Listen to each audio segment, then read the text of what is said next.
Okay, let's look at an example that's built into Live. This is a sort of famous effect rack. If you go into your audio effect rack presets, go to Performance in DJ and grab this one called Knob. This is actually called Fade to Gray. It's been renamed Knob 1 Fade to Gray. Not really sure why. An older version of Live, it was called Fade to Gray. Now it's called Knob 1. And I think the idea here is that what they're trying to say is this is a one knob big effect. This is what a lot of people use for transitions in performance, and it's almost kind of cheeky at this point. But let's look at how it works. So here's what it sounds like. So what we can do with this is turn this knob up when we're doing a transition, slap it off when we're at the end of the transition, like so. Here we go. Big transition. And we're back. Big transition.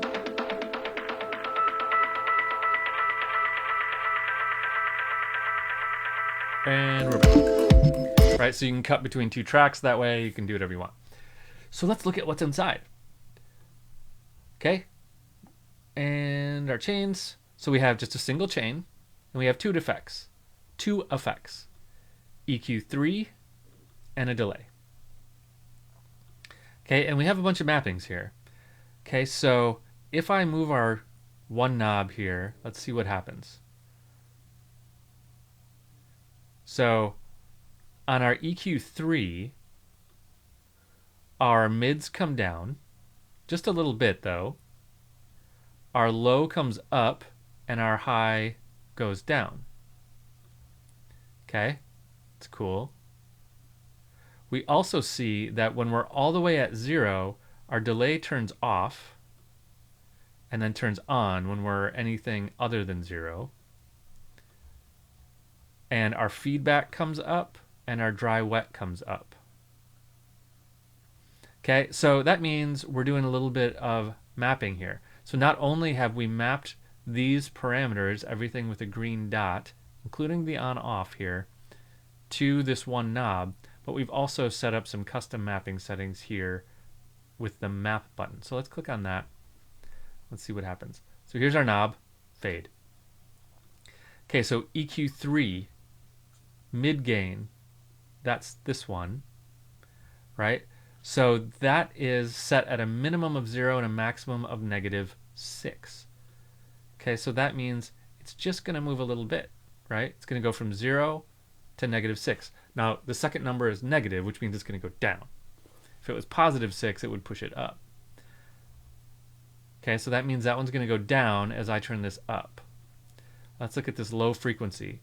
It goes all the way from 50 to 203. So if we look at our mapping, frequency low, 50 to 2.03. Frequency high, 18 to 2.18. So that number is lower, so it's going to go down. This device on, let's look at that. Minimum is 1. Now minimum could be 0, but it's not. It's 1. So 127 is the top.